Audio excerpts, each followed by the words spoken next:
Estamos de volta e o assunto de hoje aqui no Vida e Saúde talvez seja o seu caso. Estamos falando sobre medicamentos psiquiátricos. Dr. César, muita gente está mandando aqui a sua dúvida e você aí de casa, se tem dúvidas, manda. Aproveita que nós lançamos a pergunta se você tem medo de usar remédios psiquiátricos ou se você tem dúvida quanto a esse assunto, você pode mandar aqui no nosso WhatsApp. Nós vamos conversando aqui, tá? Quer anotar? Quer anotar agora o WhatsApp? Vamos lá então, ó, 12 98266 0004. O QR Code está entrando e saindo aqui da sua tela toda hora. Usa para falar com a gente. Já estamos anotando aqui algumas dúvidas que chegaram. Mas eu quero saber, doutor César, como é que eu sei se o meu caso é para medicamento ou não? Porque a gente fez a pergunta, né? Todo mundo que tem depressão vai ter que tomar remédio? Boa pergunta. Não, nem todo mundo que tem depressão vai ter que tomar remédio. Depressão, pensando em termos de depressão, né? Depressão tem 3 níveis, tem depressão leve, moderada e grave ou severa. A grave pode ser com surto psicóide, entra na psicose ou não. Mas depressão leve não precisa de medicação. Agora, quando é de depressão de moderada para grave, aí sim, é psicoterapia e a medicação. E o que determina se é leve ou se é moderada? É o meu sofrimento?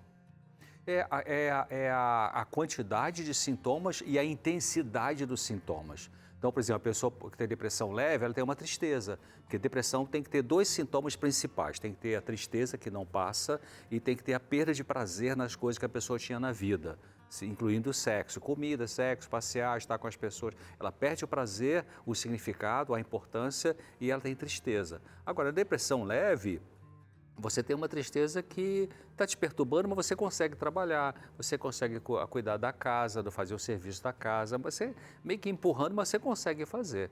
Já da moderada e moderada para grave, essa tristeza tão profunda que a pessoa não consegue, e se chega na depressão grave, ela fala, eu não consigo sair da cama, ela não tem energia para sair da cama, né? Então tem a intensidade. Agora, se a gente pensar em termos genéricos, quando é que realmente precisamos de entrar com medicação para sofrimentos mentais, aí vai entrar, por exemplo, aqueles grupos de pessoas que têm, como eu falei, um surto, né? Vai ter delírio, alucinação, agitação, muita agitação, está inquieto, sai pela rua, porta fora e tal. Ou pessoas que têm uma doença, um transtorno emocional que não é tão grave quanto uma psicose, mas elas estão sendo impedidas de funcionar. Por exemplo, uma pessoa que tem crise de pânico, né? Tem gente que tem crise de pânico uma vez a cada 3 meses, isso é uma coisa. Mas tem gente que tem crise de pânico uma a cada 3 dias ou 4 dias. Dá, né? Então aí com a crise de pânico começa a ter medo do medo de sair sozinha, medo de dirigir o carro, medo de... Vai parar de funcionar a pessoa. ela vai começar a parar. Então aí você tem que dar um empurrãozinho com a medicação para ela conseguir funcionar, né? Ou seja, resumindo, quando é que a pessoa precisa usar a medicação psiquiátrica? Quando ela está percebendo que o comportamento dela está tendo prejuízo de tal maneira que ela não consegue mais fazer as funções que ela precisa. Estudar, trabalhar, cuidar da casa, está travada, está travando, né? Vamos dizer assim. Tá. Agora, nós percebemos que existem muitos tabus com relação ao uso de medicamentos psiquiátricos. No bloco passado, a gente trouxe aqui mitos e verdades, tem muita coisa aí envolvida. Agora, um outro problema que a gente se depara é com aquelas pessoas que tomam remédios, primeiro, sem necessidade, porque talvez os médicos receitam remédios para pacientes com depressão ou outros transtornos emocionais em um nível leve. Então, não precisava, como o senhor falou, mas acabou que o médico receitou, né? Talvez sem conhecer um histórico ou, de repente, interpretando mal aquele sintoma narrado ali. Como é que a gente lida com isso, doutor César? É uma questão sensível. Isso é uma questão delicada, né? Porque, às vezes, eu já atendi muitos pacientes ao longo da minha carreira que tiveram a mim fazendo já uso de medicação psiquiátrica e que tinham passado em clínico geral, ginecologista, um não especialista em saúde mental, um não psiquiatra. E, claro, com a boa intenção, eles prescreveram algum medicamento, ou na dosagem que não estava adequada, ou o medicamento não era adequado exatamente para aquele sofrimento da pessoa, né? Agora, uma coisa importante que o pessoal de casa deve entender é que se você vai ao médico, seja qual for, ou até um psiquiatra, e você prefere que seja ajudado a trabalhar com o seu sofrimento emocional sem ter que estar entrando com medicação, você tem direito de falar isso com o médico, né? Então o médico vai discutir com você até que ponto realmente essa medicação é imprescindível, ou ele vai dizer, bom, se você prefere, porque tem alguns médicos psiquiatras que têm mais uma formação em psicoterapia, foi o meu caso, né? Eu estudei por conta própria, não na faculdade, não é ensinado isso, fiz curso de pós-graduação em psicoterapia, então eles conseguem trabalhar mais com a parte emocional, psicoeducacional e não psicofarmacológica, né? Com medicação. Mas o paciente tem direito de conversar com o médico e dizer, doutor, será que não dá para eu tratar esse meu sofrimento mais com psicoterapia do que com medicação? Então vai discutir. E aí ele vai explicar para você e você vai entender se sim ou não, né? Vamos dar uma aprofundada nesse assunto para saber se o meu caso se o meu tratamento vai precisar incluir remédios ou não. Como é que funciona um tratamento psiquiátrico, doutor César? Agora o senhor trouxe aí algumas questões que podem usar linhas dos especialistas, né? Tem psiquiatra que gosta mais do medicamento, que vai indicar uma psicoterapia para um outro profissional ali ajudar. O senhor acabou fazendo essa especialização, mas eu queria convidar o senhor para verificarmos etapas do nosso processo, tá? Porque, olha, a gente tem um poço aqui, a gente tem um jovem aqui perto desse poço e ele está contemplando aqui. Quando a gente está ruim, quando a gente não está bem emocionalmente, a gente fica mais reflexivo, fica mais pensativo, não é? Então, talvez a primeira coisa que a gente possa pensar aí nesse caso seria sentir, né, ou analisar ou perceber um incômodo emocional. Incômodo emocional, a pessoa que está começando a ter algum desconforto interior vai ter um incômodo emocional, que pode ser um medo excessivo, pode ser uma timidez excessiva, a pessoa começa a ter, por exemplo, a gente chama de fobia social, né? Ela não consegue, ela tem muito medo de ser observada pelos outros. Incômodo emocional pode ser a crise de pânico também, né? A pessoa passa mal na rua, pessoas que, por exemplo, não conseguem subir no elevador, não conseguem passar num túnel. Pode ser uma supersensibilidade também, doutor César? Uma pessoa que, de repente, está percebendo que qualquer coisa ela está ficando muito abalada. A gente chama de labilidade afetiva. A pessoa que qualquer coisinha ela chora, qualquer coisinha fica... Ou pode ser o outro lado, qualquer coisinha está muito irritado, uma irritabilidade à flor da pele, como se diz. Então, isso é incômodo. Ou muita ansiedade, né? Uma ansiedade excessiva, né? Preocupação demais. Ela sabe que está demais, mas não sabe explicar por que está demais, né? Então, ansiedade excessiva, uma tristeza que não passa, a crise de pânico, a irritabilidade fácil, chorar com facilidade, isso é incômodo emocional. Então tá, nesse caso aqui, ela ainda não precisa de medicamento, doutor César? Ela está tendo esses sintomas, aí vamos avaliar, né? Ela tem que ver o que vai acontecer nos próximos dias, a partir de quando ela começou a sentir esse incômodo, né? Tá. Então vamos lá, olha, porque isso aqui ele pode começar a experimentar uma intensidade disso e querer buscar uma ajuda especializada, como por exemplo, olha, acho que eu não estou bem, estou muito estressada, eu vou procurar uma atividade física, ou eu vou passar no clínico geral para dar uma checada se meu exame de sangue está em ordem. Ela pode começar uma investigação aqui, usando essa ajuda especializada, ainda não especializada na parte mental. De saúde mental, sim. E muitas pessoas fazem isso, né? Se sentem um pouco mal emocionalmente, né? Não naqueles casos graves, ela, de repente, eu vou fazer academia, né? Vai para a academia, começa a malhar e, de repente, consegue melhorar, né? Porque estava muito sedentária, a vida sedentária vai estressando o cérebro estressado pode não funcionar bem e a pessoa vai ter algum sintoma, mas aí resolve. Ou ela pode também buscar ajuda especializada, como você falou, vai num clínico geral, faz exames complementares, né? Faz hemograma, faz algum exame de imagem, enfim. E aí o médico recomenda alguma coisa que, se não tem nenhuma doença física a ser tratada, de repente recomenda uma atividade física, mudar a alimentação.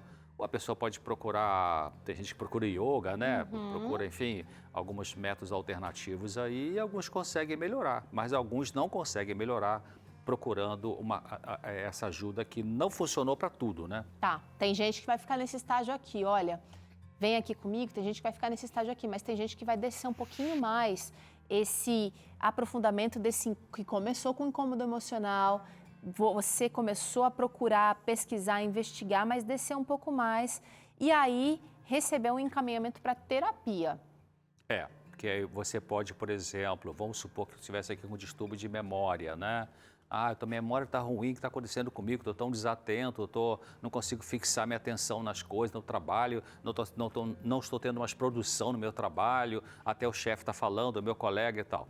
Então, buscou o médico ali, fez exame de sangue e tal, mas não resolveu. Então, aí, esse médico, o profissional que vai atender, vai dizer, olha, você está precisando de um pouco de terapia, né? De um pouco de psicoterapia, porque você está com um tipo de transtorno, aí faz um diagnóstico, né?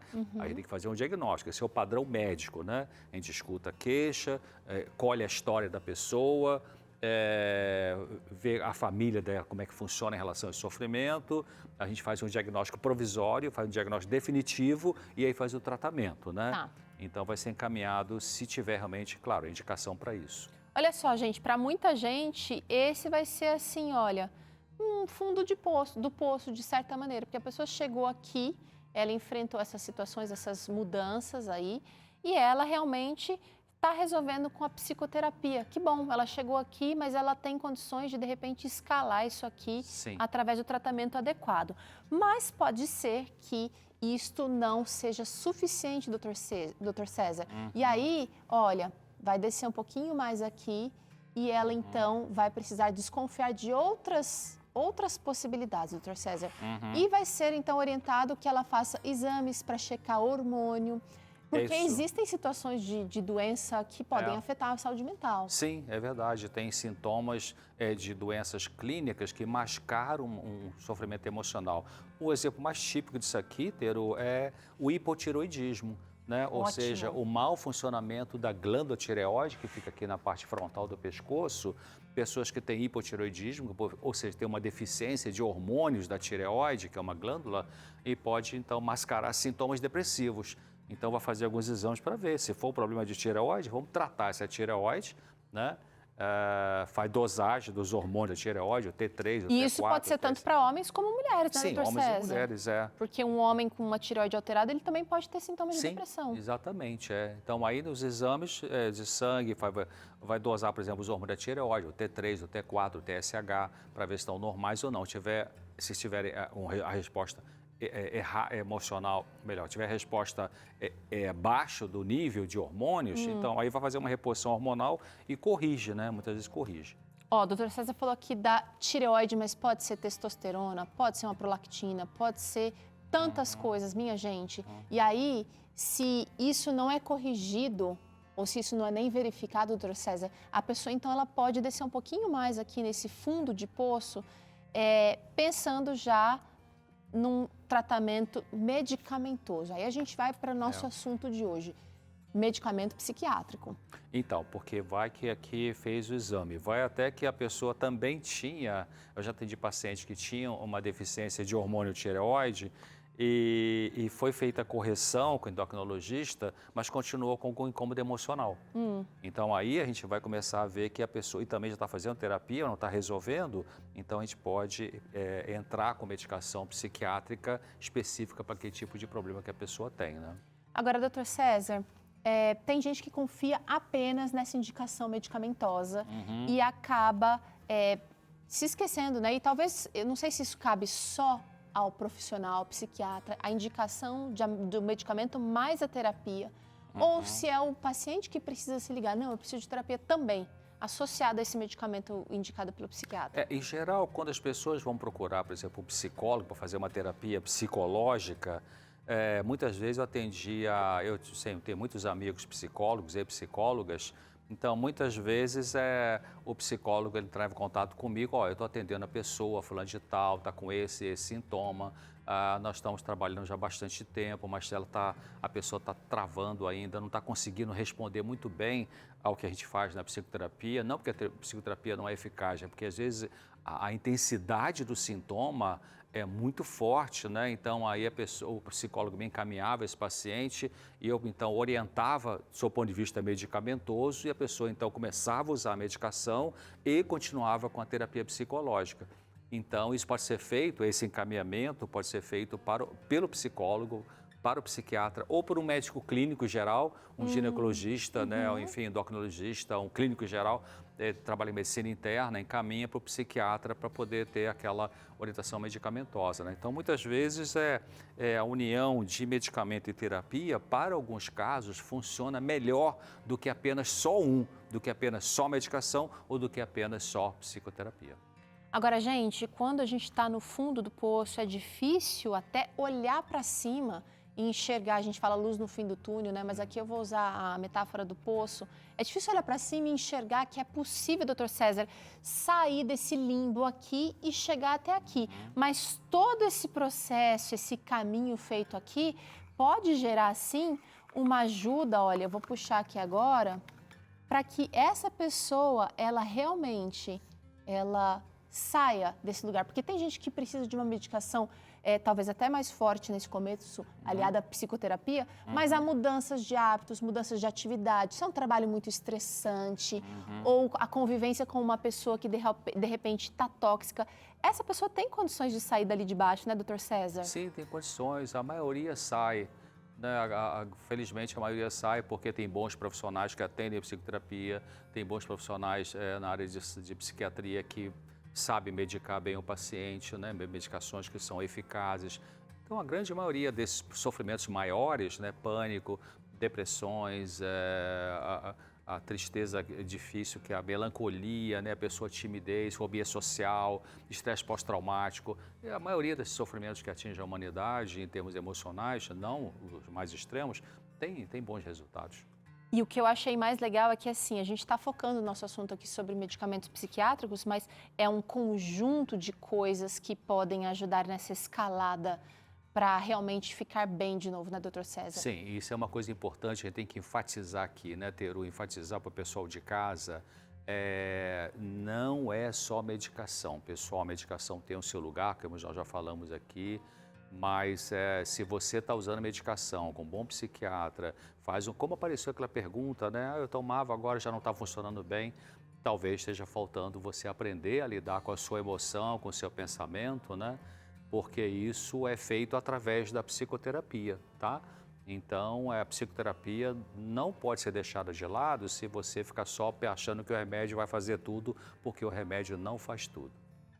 Muito bem, muito bom conversar com o Dr. César aqui, né? E você tem esse canal aberto para perguntar diretamente para ele. Muita gente já perguntou, a gente guardou aqui, estamos selecionando algumas dúvidas e vamos pedir para o Dr. César responder para a gente logo depois do intervalo. Então aguenta aí, porque pode ser que a sua dúvida seja respondida ainda hoje. A gente vai ali e já volta.